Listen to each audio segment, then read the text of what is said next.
Well, we've nearly reached the end of our 2009 series. So today, a chance for our team to pick their favourite stories of the year. There's Glenna's architectural award-winning Wilson School. There's Bharat's Kiwi icon, Mexi Doug. And there's Milda's catchy tunes of the teacups. Here are the stories.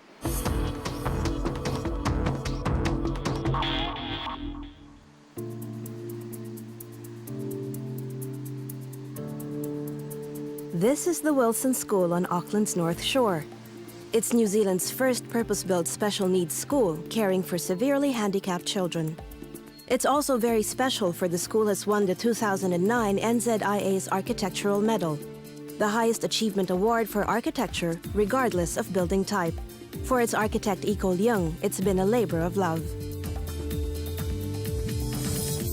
It's a very rewarding experience. I think as an architect, you actually take it very personally in the sense that you watch this building from being a drawing on the piece of paper or in the computer, and then when people start using the space and they enjoy it, and the design turned out to be what I've imagined it would be, it's a very special experience, and it's a very, very good feeling.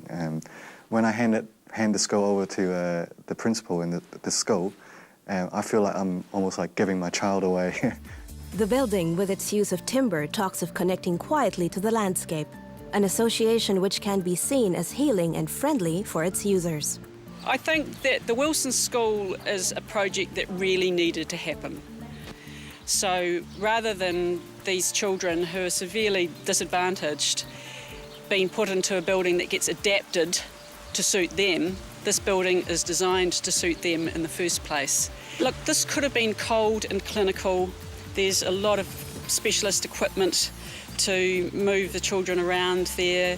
It could have had the focus on that, but actually what's happened here is that the building allows a real sense of community to develop, and I think that's really what makes it different. These kids, I imagine that they must really, really look forward to going to school.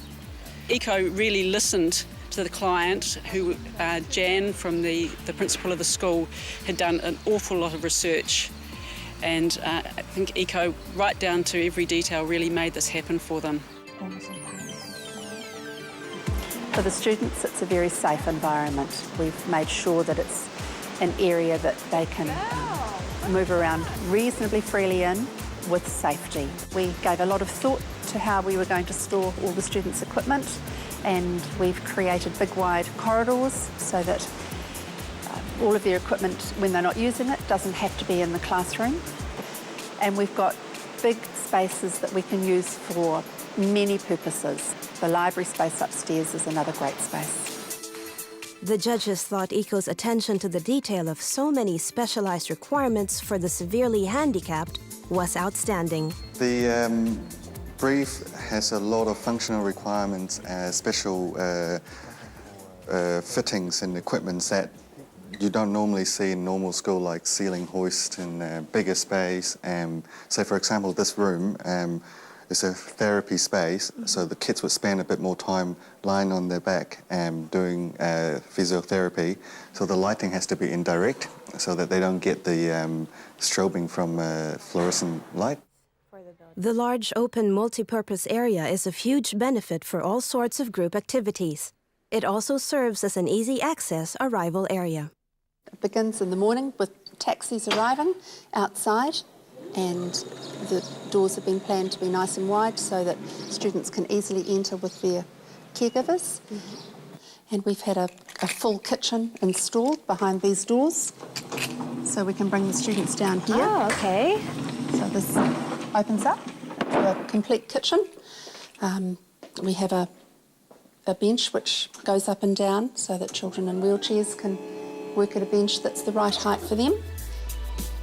And for safety, the kitchen area can be speedily locked away from wandering students.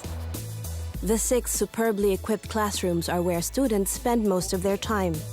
Eco's clever use of space here has been a great success. and we've got two distinct areas as well. So we've got this, which is our main classroom area, so we can do all sorts of things in here. We have the computer set up, art tables and things, but also what's important is we've got enough floor space if we need to get students out of wheelchairs to lay down and things. But also having access to the open deck out here. It's not the best of weathers today, but when it's a good day, you know, we can have the children out here doing activities, and it's wide enough for a good number of wheelchairs. If getting the detail right was complex, the overall design has been one of simplicity. Right at the start of the design, we knew that we have to design something very simple, and in return then we could afford better quality in a building and materials, and through really being very conscious about how simple this building really needs to be. And while simplicity has brought its benefits, what Eco likes best is even more subtle.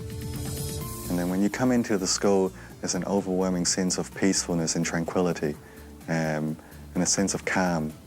My favourite is actually the in-between spaces, the journey, and where you get a reference to the outside. That's my favourite part, is the in-between spaces.